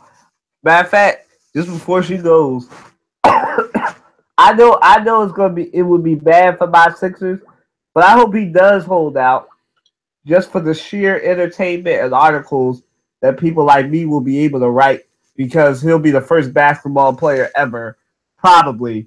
I don't know. Courtney or Matt are probably Googling it right now to see if he would actually be the first NBA player to hold out. But he might be the first NBA player to hold out. And I would love for that to happen during the preseason. Let me be clear. During the preseason. And just for the sheer entertainment of it. I hope he pulls a Terrell Owens and goes shirtless in front of his house, hopefully in Philadelphia or on the main line and not in New Jersey, because nobody likes Jersey. Sorry to all our Jersey fans. And does exactly what T.O. did when he held out. But I'm gonna let Courtney, our resident lawyer and historian, talk about this to see if she's successfully Googled if he'll actually be the first NBA player to hold out. Courtney? So in the 30 seconds I spent Googling, all I really got was information on NFL player holdouts. Nothing about NBA player holdouts that I can find so far. So I think, Colin, you might be right. This might be the first holdout. But I mean, I agree with Matt. Like, I don't really know why he's holding out. Like, I feel like you need to show the Sixers like why you deserve more money, considering that sounds like you have been injured for the past couple years a lot. So I I don't really think you have a lot of leverage in holding out considering your minimum playing time past couple years. But I mean, hey, he could make history, so that's always something, I guess. Hey, listen, guys, because I feel a disturbance in the force from Philadelphia fans who are listening to me and heard me say that I hope Embiid holds out. Again, let me be clear, right? As I said before in our couple segments ago, as journalists, I have to put aside the 76ers fan, Kywick, and put on the analytical hat. And so what I want, as somebody who wants to write more articles about this stuff, is for him to be the first NBA player to hold out. Now, I know he's important to the city. I know that we haven't had a 76er this relevant since Allen Iverson. I know that. We literally have a 76er that wants to date Rihanna and is thirsty for Rihanna. I realize this, right? And, you know, I don't want him to hold out. But I think we need to be clear. This is his agent. Wants to get this contract done before because he knows what the Sixers are facing. They're facing the choice between Dario Saric and Joel Embiid, and he wants to beat Saric's agent to the punch. So he wants his client to hold out in order to get the 5-year, $200+ million whatever deal that he'll get for his second contract, right? And I know there's no lack of money in the NBA, right? But now to put on my fan hat, Joel Embiid, to get on my Drake. Don't do it. Please don't do it. Because Philadelphia 76ers fans have been miserable for a long time. Since 2001, right? Right? And so for 16 years, 76ers fans have waited and waited for somebody who has a star power, sort of like Allen Iverson. Allen Iverson, but you have that star power, right? And that's what you have, Joel. Don't blow it up. Don't let your agent blow up what you might have, what you have, man. We're Philadelphians. We don't love very easily. You can ask Donovan McNabb, who did a lot for the city and still gets very and doesn't get a lot of love. You can ask him. Who else you can ask? You could ask Andre Iguodala. You could ask a lot of people who did a lot for this city and didn't get the love. You know, J-Roll. You got the love. Jimmy Rollins, Ryan Howard, Donovan McNabb, Randall Cunningham to a lesser extent. You know. Eric Lindros. You will never like. You're not gonna be Allen Iverson, just like Donovan McNabb wasn't Randall Cunningham. He was Donovan McNabb, and now he's the all-time leader in everything for the Eagles, right? And he never really gets his respect. You don't want to be that, and I love Donovan McNabb. You don't want to be that, right? So Joel Embiid, don't be the first NBA player to hold out. I know I kind of contradicted myself. But as I said, I took off the journalist hat and put back on the fan hat. So,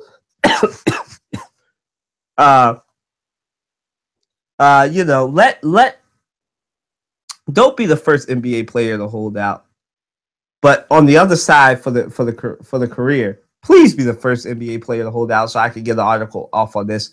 And then right after you make that decision, 2 minutes later, tweet that you're coming back, just for the sheer entertainment of it. And then, come back, blow some people's minds, like tweet a holdout. Just imagine this, right? he tweets out a holdout. Then, like 2 minutes or 5 minutes later, says, "I'm coming back." The explosion in Philadelphia. It would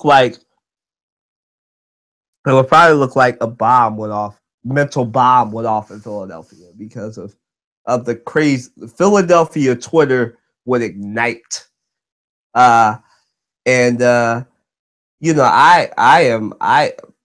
want Joel Embiid to play a full season, even though I'm very skeptical that he will. I'm like the least optimistic person about him actually playing more than 40 games.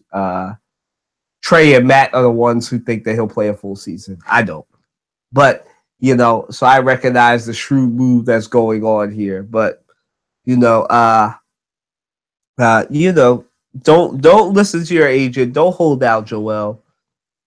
Do good for 40 or so games and get us to the playoffs and you'll earn your money. So okay, we got a couple of questions. It's 10:56. Got a couple things to get through. Where are we on this? Oh, okay. So guys, should the NFL come out with a strong statement of support or disagreement with Cap's protest like they did for Michael Bennett?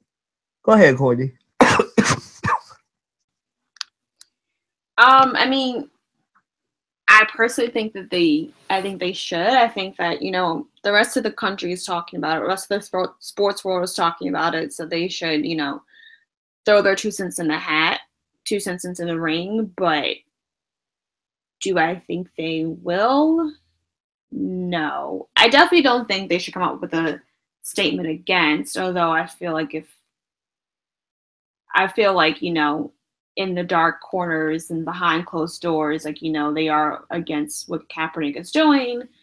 Otherwise, they probably would have already come up with a statement in support of him like they did with Michael Bennett, right off the bat. But, in the ideal world, I think they should and would have already, considering that people are just still talking about this. But because they haven't, I don't think they will. And I think that probably says something about, how they really feel about the situation, but that's just me. So, Mr. Attorney-at-Law, not to cut you off, but just to play devil's advocate a little bit, and I know you played it earlier. So you think that you just said that you think that they should, right? So do you think this is me playing devil's advocate and being funny? So you think that Roger Goodell has secret, him and the NFL owners are secretly getting ready with a secret White Walker army to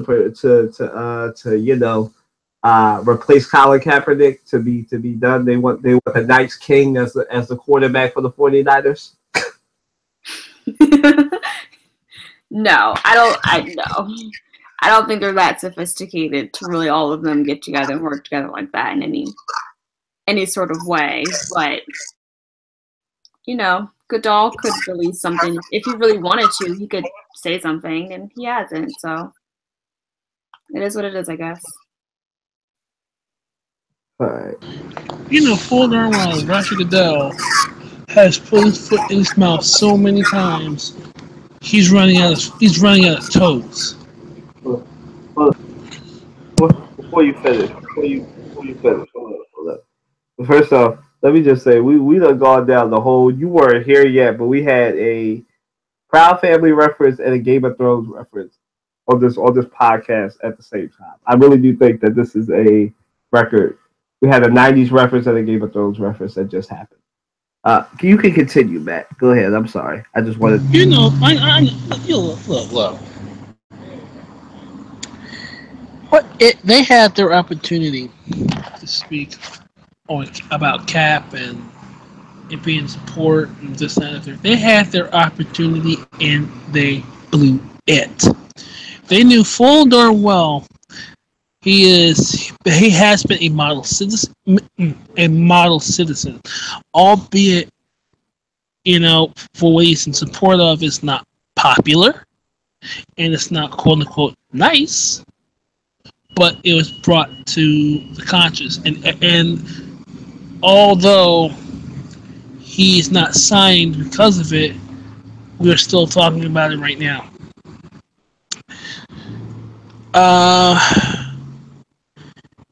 The NFL honestly has dropped the ball time and time again, and they're trying to cover their butts with Michael Bennett. It's unfortunate. It's unfortunate that he experienced what he experienced, and we as African Americans are viewed in a whole different light, unfortunately. So the NFL, which is really the National Felons League, it has not stepped up to the plate to take care of Colin Kaepernick on his stance of social injustice that was going on at pretty much at its peak at that point. So, but yet you're willing to take millions and millions of dollars from the Department of Defense doing patriotic grandstanding. So I'm glad that, well, I'm not glad. I know that the NFL took that money from the government and ran with it. And mind you, like I said in this podcast before, standing for the national anthem was not mandatory, and it never was been. So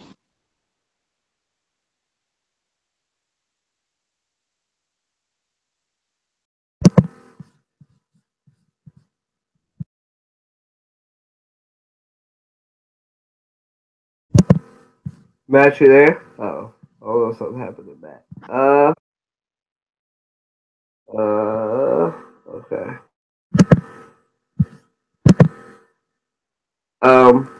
Just getting back on topic real quick. Oh no, he's still there. Good. Yeah. So I definitely think I'm in agreement with Matt and Courtney. Even though we little Game of Thrones up in there, I agree. I agree that the NFL should come out and support Colin Kaepernick, and they should have done it a long time ago. I mean, it's just a simple statement. Maybe the NFL should listen to this podcast and hit me up and pay me to write their more difficult statements. Because I just wrote Jeffrey Lurie's a Jeffrey Lurie statement for him, and now I'm about to write a Roger Goodell statement. All you got to do was take what you wrote from Michael Bennett, spin it around a little bit, and say like this. It took us a while to come out with a statement because we were examining all the circumstances surrounding it, and we have decided that we are in full support of Mr. Kaepernick and his stance. And while we may not agree with the way he is taking his stance and the fact that he is protesting the national anthem, he has a First Amendment right to do so, and we stand behind the First Amendment rights of Mr. Kaepernick to do what he pleases. There you go. That's all you really needed to say, NFL.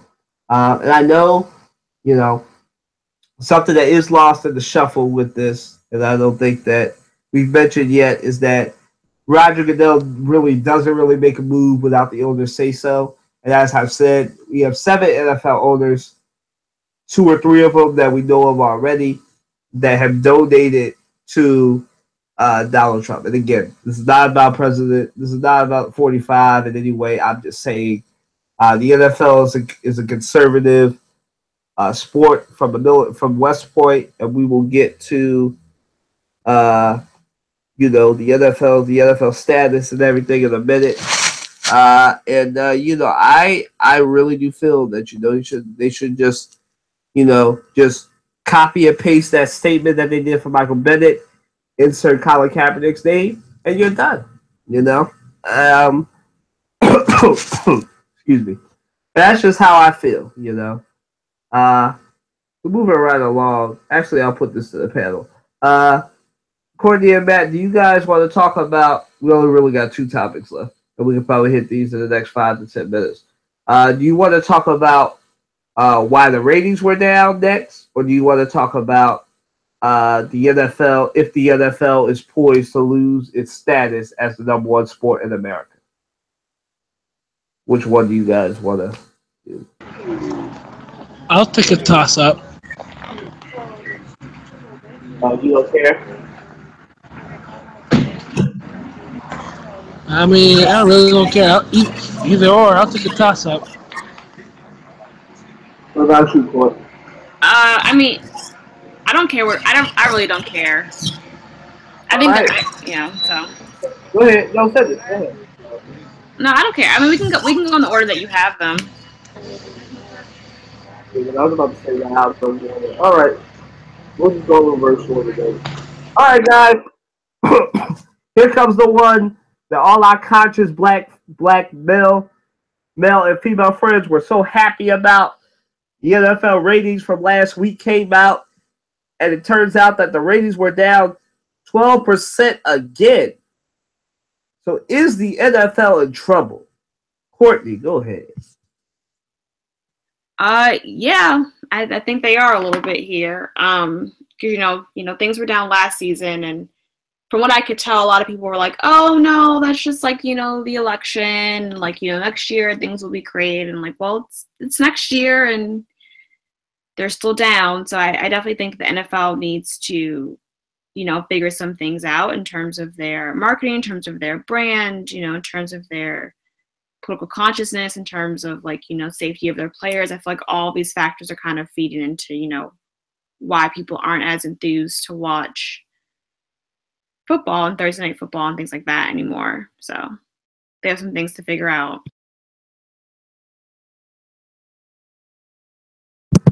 Matty Ice, it's all you. Look, it goes to show what happens when you screw. Look,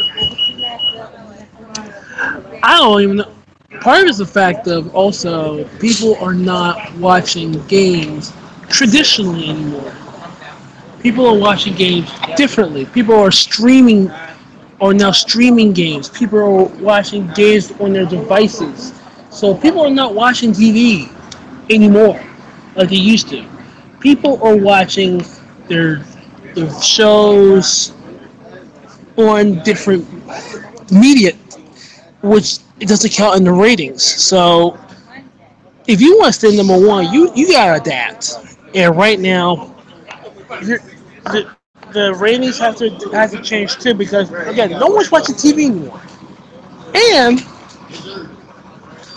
the protests don't make it any better. And you got Roger Goodell running the show. So funny, it's all funny to me.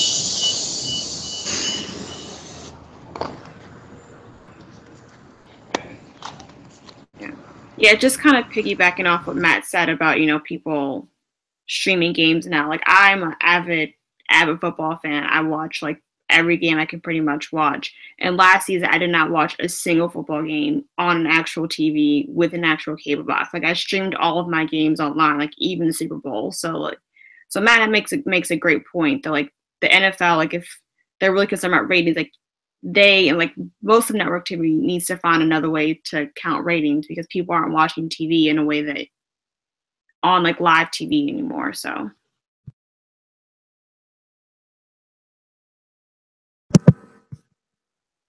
yes, the ratings need to change, but as the person who I think has been saying this for a while, this podcast, that the NFL would be in trouble, because I said that a lot of us in this podcast are we're all friends in real life, and we all have different people, and I was seeing a lot of people through my friends and through my own who were saying, I'm not watching the NFL until Colin Kaepernick gets a job. And I know that there are a lot of them out there. I also know there are a lot of people who are on the other end of the spectrum who are turned off because they think the NFL should be robots, They don't like the fact that they're protesting the national anthem. So you have that. You have protests on both sides. But I think what's played into this 12% drop currently is, well, I think two things played into this 12% drop, right?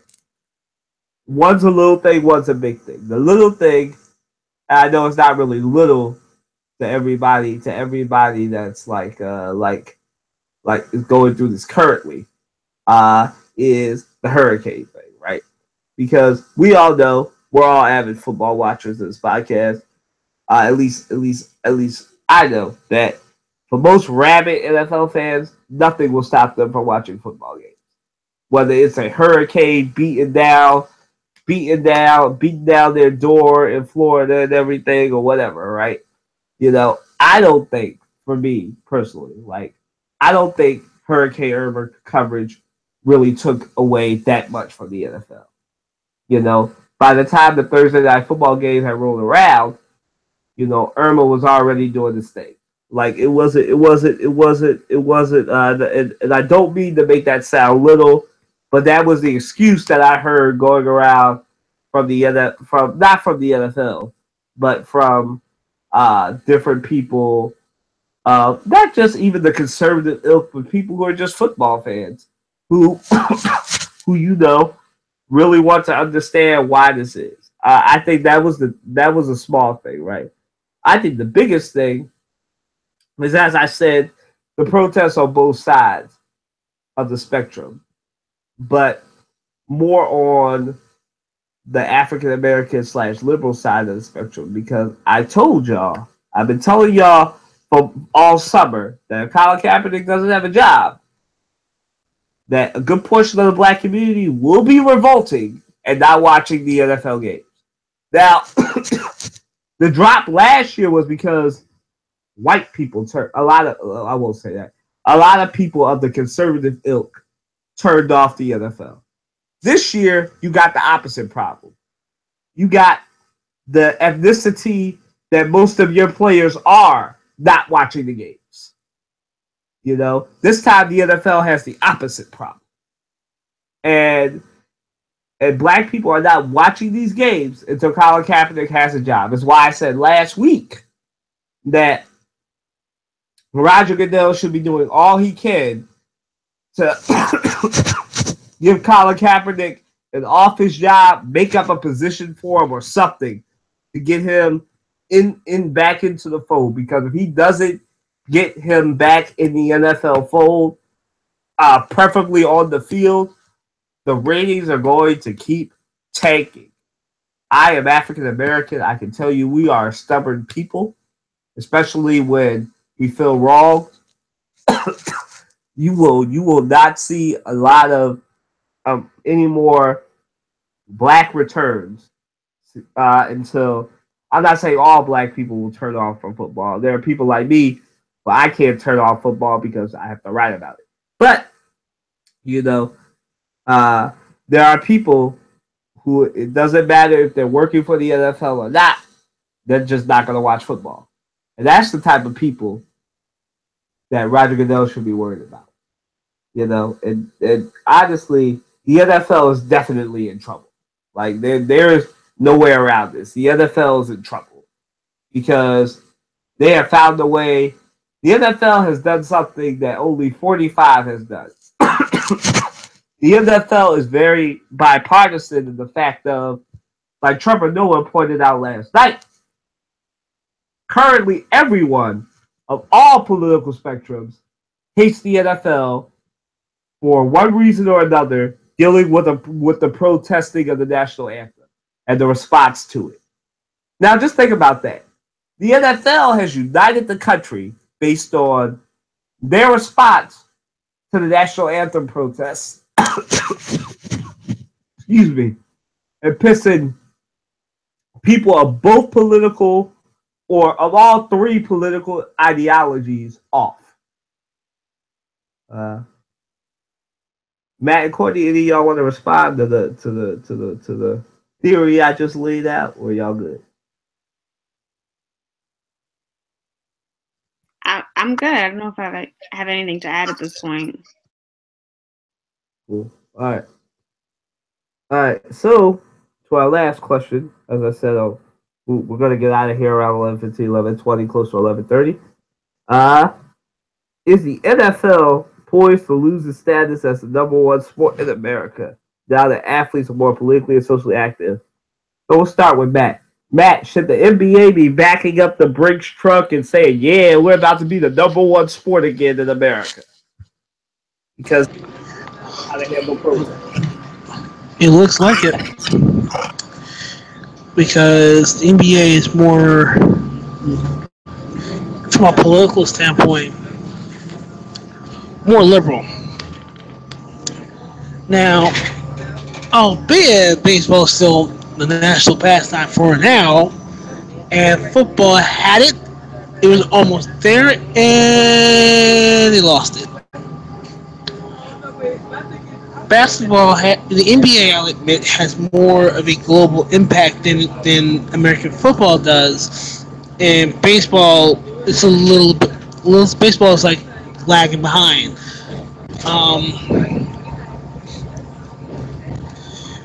I believe that the NFL will continue to lose money, viewership, and the like until they realize something's on their end has to change, including get rid of Goodell. He's by the way, the Super Bowl logos have been uniform, the same, and I hate them all. I want to see more identity in these damn logos because they're stupid. Anyway, the NBA is more of a progressive. Is becoming more and more progressive, and has been a more progressive league than the other four leagues combined. So with that, the NBA now is positioning itself to be the number one money maker at this point. Now the NFL is still king, but as far as advertising and everything else is concerned, but the NBA now has an opportunity to take that spot if they are ready for it.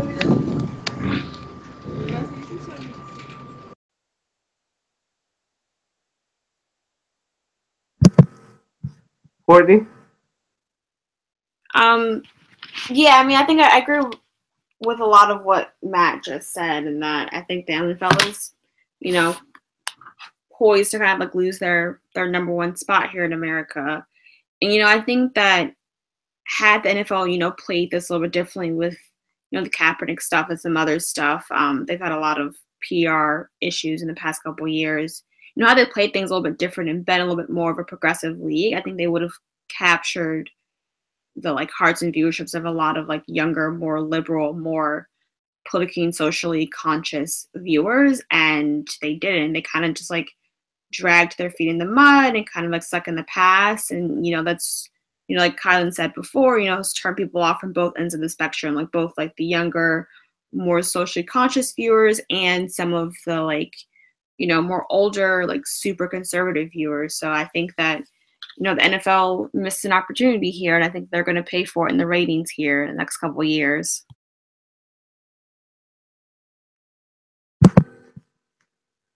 So to close it out, and then we're out to enjoy our weekend.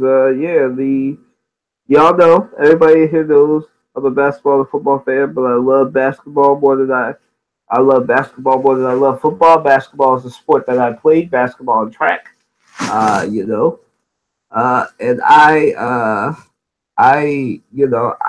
have always said that basketball is the more progressive sport. It is the more internationally significant sport. And I know baseball begs to differ because of the World Baseball Classic and all that stuff, but we're not talking about baseball. We're just talking about the two major sports in America, right? I believe that the NBA has been waiting for this forever. Now, y'all remember during the time of Michael Jordan and everything, and Bird and Magic, the NBA was the number one sport, always had been the number one sport. And then after Jordan left towards the years that Kobe was on the rise, the NFL kind of took over for the NBA as the number one sport in America. And this is what I think. Right, I'm gonna try to get this in 2 minutes. I gotta back you up on this one. I gotta back up. Now you gotta remember, baseball, baseball has been the number one sport in the '90s. I think the early '90s. I gotta double check. But because of the '94 strike, baseball took a severe hit. So I gotta correct you on that one because baseball has been the one for a long time. It took the NFL a long time to get to number one, but because of the '94 strike, that's when the NFL and the NBA seized the opportunity. Okay. But the NBA, right? But getting back to the topic. Okay. I'll let Matt's the baseball aficionado. I'll let him have it. Uh, the NFL, right, has this is what I tell people all the time. I think I said this earlier, right? When your opinion or when something that is outside of something affects your work, then you are doomed, right? I said this about opinion with journalists, and I'll say this about it's the same thing, you know, from earlier, right? Stay in your lane, right? The NFL, I know it's a conservative sport because it was founded at West Point and everything, but the NFL should have gotten rid of that whole conservative stance. The NFL should have really done what Ox News did when it was running from the truth, right? They create a world where people think up is down, right is left, and everything. They created an alternate universe, right? The NFL should have done the same thing in running away from its conservative values, right? Now, within reason, right? The NFL has done a lot of different things, whether it be by protesting, by not supporting Colin Kaepernick, supporting Ray Rice over abuse victims, supporting Greg Hardy over abuse victims, and so on and so on and so on. The NFL has done a lot of things. Matter of fact, you can point to the last 4 to 6 years, whether it's Ray Rice, Greg Hardy, Colin Kaepernick, Michael Vick, or others who have dominated Ezekiel Elliott and others who have dominated a whole year of the sports news because of what they did, right? Now, and the NFL has done nothing other than be backwards. When celebrations were getting too much, they took away celebrations. That killed anything they had between, as Courtney said, young people. It's kind of like what baseball did. Baseball allowed rules to take away the fun of the game. That's what the NFL did by taking away celebrations. You know, I admit that celebrations got to be too much and got to be over the top, but that's what made them fun. It was fun watching Terrell Owens disrespect the Dallas Cowboys star. It was fun. It was fun watching T.O. and Chad Johnson have their celebrations.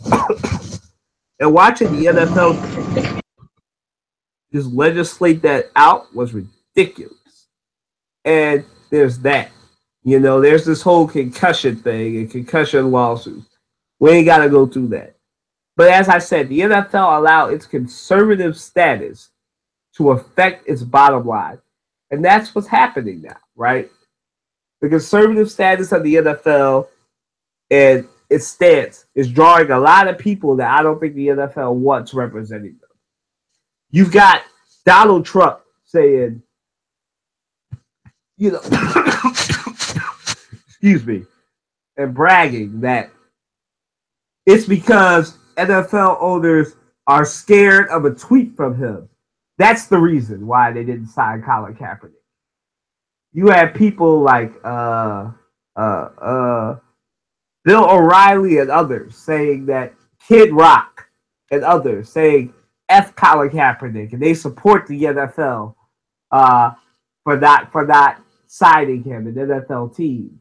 You know what? Twitter trolls, Fox News counterparts, the dark web, deep state conspiracy theorists that believe everything Alex Jones says, supporting your sport. When you find yourself on the same side with people agreeing with you, like Ox News, Right Art, and others agreeing with you, you are on the wrong side. You have allowed the extreme conservatism and the paid sponsorship of the DOD to affect your bottom line. That's essentially what you did, NFL.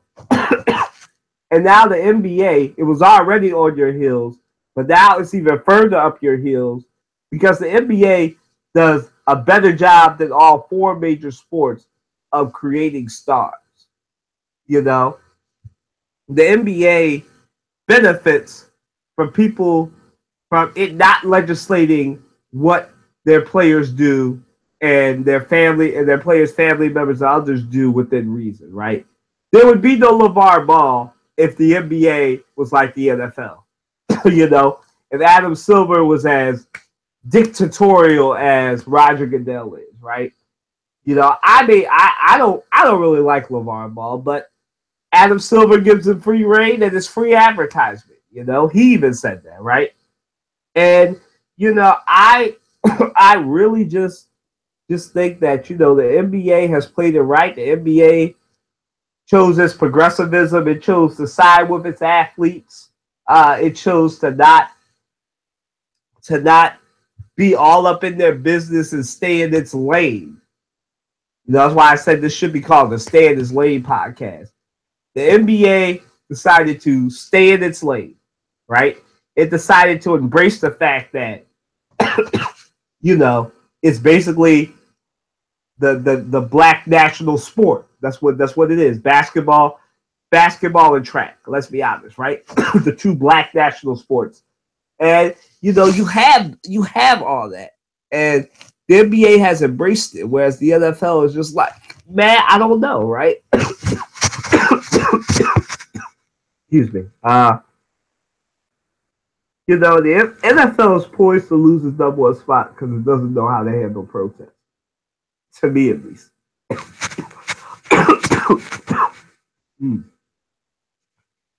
Yeah, but yeah, that wraps up our podcast for the night. I want to thank Courtney and Matt and Amina for joining me. You guys have a great weekend. Look forward to seeing y'all next week. Peace.